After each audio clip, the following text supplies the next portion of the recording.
Wanawanda Rimawasti Kaing Iwang Pantati Awon. Itu ada orang yang tinggal di situ dan dia mengalami sakit hingga meninggal dunia. Jadi karyawan sebelumnya ya sakit meninggal dunia, dan ketika jasadnya baru diangkat dari tempat tersebut, nah sehari setelahnya, kalau tidak salah sehari setelahnya ya, Mas Rahmat itu datang dan tinggal di rumah tersebut. Nah cerita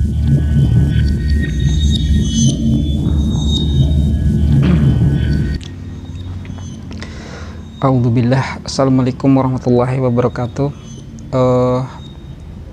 Kali ini saya akan kembali bercerita ya tentang pengalaman seram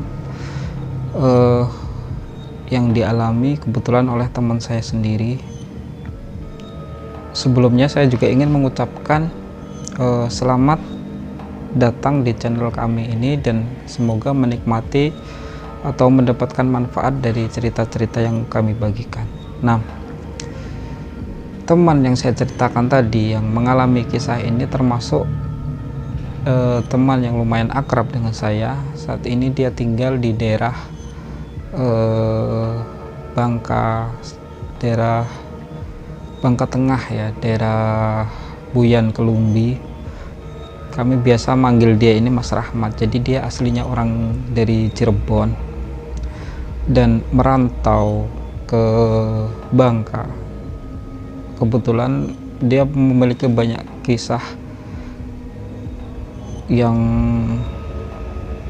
lumayan menyeramkan, banyak sekali peristiwa yang dia alami. Nah ini salah satu yang dia alami, dan orang ini lumayan, Mas Rahmat ini lumayan pemberani ya orangnya, dan dia biasanya tidak takut ketika mengalami peristiwa-peristiwa semacam ini. Nah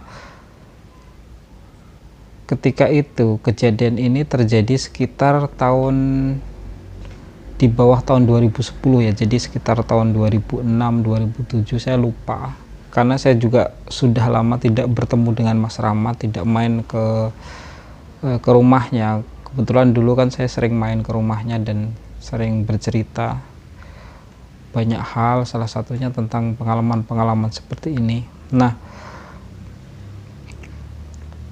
ketika itu dia ditawari pekerjaan di tahun itu ya, sudah cukup lama, sekitar tahun 2006.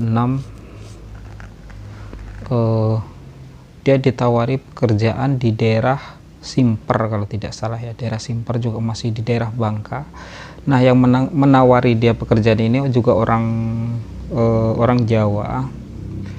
Kebetulan dia sudah lebih dulu lama tinggal di Bangka dan sudah membeli banyak tanah. Nah ketika itu dia membuka lahan, membuka kebun dari hutan. Jadi hutan ditebang, dibersihkan, dibabat, di situ dibuatlah kebun, dan di sekelilingnya masih banyak hutan maupun kebun-kebun yang lainnya. Nah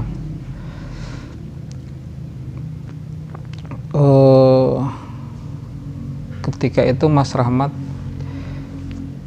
ketika ditawari pekerjaan tersebut, dia tidak berpikir ulang, langsung menerimanya, karena sebagai perantauan dia tidak memiliki tempat tinggal ketika itu. Jadi hanya pindah dari satu tempat ke tempat lain cari pekerjaan, nanti bekerja setelah selesai pekerjaannya atau kontraknya nanti nyari tempat kerja yang lainnya, seperti itu. Jadi ketika ada orang yang menawari pekerjaan, dengan sukarela dia menerimanya, dan kebetulan orangnya ini cukup baik. Nah bekerjalah dia di kebun orang tersebut yang tempatnya lumayan jauh dari perkampungan dan terkesan menyeramkan ya. Jadi karena lokasinya masih banyak, sekelilingnya masih kebun-kebun, hutan-hutan, dan dia harus tinggal di rumah kebun. Jadi kebiasaan orang di sini di Bangka itu biasanya mereka memiliki rumah kebun. Jadi ada rumah panggung yang ukurannya hanya cukup untuk tidur dan ada dapurnya di situ, dimana ketika waktu-waktu tertentu mereka memanen sahang atau bertanam, biasanya mereka berhari-hari menginap di rumah kebun tersebut. Dan ketika mereka memiliki karyawan atau pekerja, biasanya pekerja tersebut disuruh tinggal di rumah kebun tersebut. Nanti waktu-waktu tertentu kebutuhannya akan dicukupi oleh bosnya ya, jadi dibelikan beras, minyak, atau kebutuhan lainnya. Nah, biasanya lokasi rumah kebun ini di dekat air. Jadi misal ada hutan, di situ ada airnya, ketika hutan itu ditebang, nanti di dekat air situlah dibangun rumah kebun tersebut. Jadi biasanya memang karena hutan, air ini kan biasanya juga sering menjadi sarang bangsa jin. Jadi rumah-rumah di dekat kebun ini biasanya juga terkesan menyeramkan dan banyak orang yang enggan tidur di kebun. Tetapi Mas Rahmat ketika itu karena juga tidak ada tempat tinggal yang lain dan dia memang bekerja untuk menjaga kebun tersebut, tinggal di kebun tersebut dan mengurus kebun tersebut, jadi dia mau tidur di tempat tersebut. Nah, awal dia menginap di kebun tersebut tidak ada kejadian apapun yang terjadi di kebun tersebut, sampai suatu ketika dia mengalami kejadian yang aneh. Jadi tiba-tiba di malam hari sekitar tengah malam itu rumah tersebut ada yang menggoyang, jadi mengguncang-guncang cukup keras. Padahal rumah tersebut cukup kuat ya tiangnya, tapi tiangnya itu bisa digoncang sampai rumah ini seperti pohon yang digoyang itu ya. Jadi bergerak-gerak cukup keras sampai Mas Rahmat tidak bisa tidur. Nah, ketika itu dia pun langsung keluar dan mengecek siapa yang bisa menggoncang-goncang seperti itu. Ternyata tidak ada siapapun yang menggoncang ke rumah tersebut. Akhirnya dia kembali lagi dan terjadilah kejadian seperti itu, dan dia mengecek lagi, ternyata tidak ada siapa-siapa sampai berulang kali, dan akhirnya dia tahu yang melakukan ini adalah makhluk halus. Tapi Mas Rahmat tidak merasa takut ya, dia tetap tidur di situ sampai beberapa hari kemudian. Dia juga ada temannya untuk tinggal di situ, dan temannya ini merasa ketakutan sampai kencing keluar rumah untuk kencing dan lain sebagainya, itu minta ditemani Mas Rahmat kalau malam. Dan dia biasanya kalau ada kejadian seperti itu, jadi rumah ini seperti diguncang-guncang kalau malam, dia tuh langsung masuk ke dalam selimutnya Mas Rahmat ya. Jadi hal tersebut membuat Mas Rahmat sangat jengkel hingga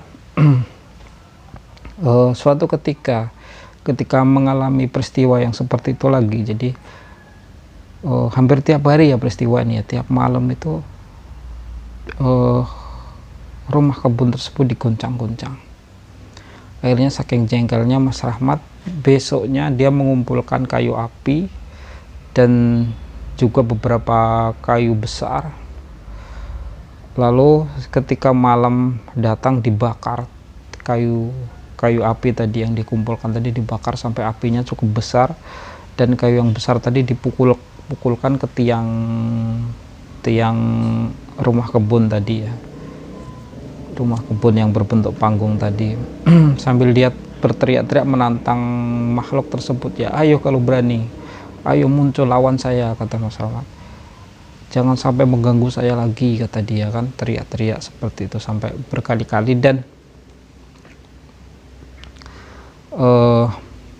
besoknya secara aneh, secara ajaib, gangguan tersebut hilang, tidak ada lagi.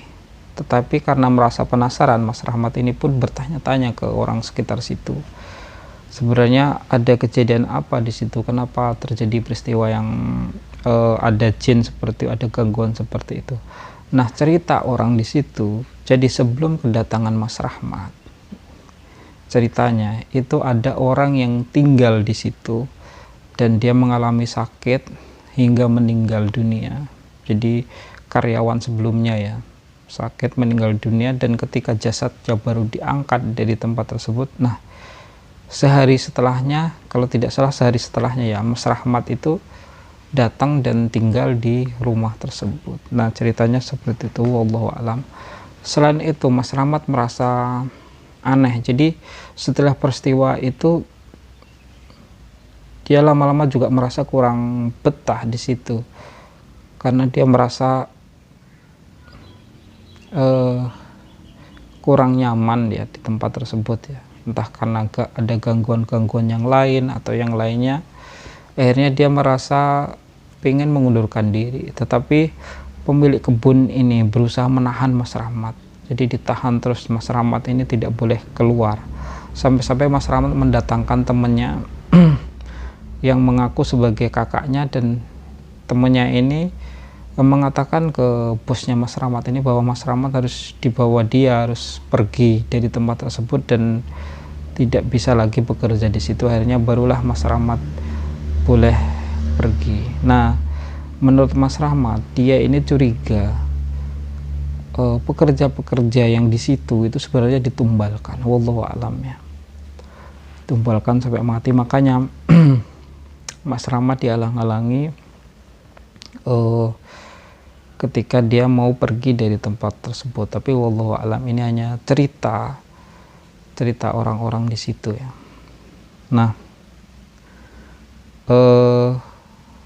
mungkin ini saja cerita yang saya ceritakan kali ini, semoga bisa mendatangkan manfaat ya, atau kewaspadaan kepada kita semua. Assalamualaikum warahmatullahi wabarakatuh.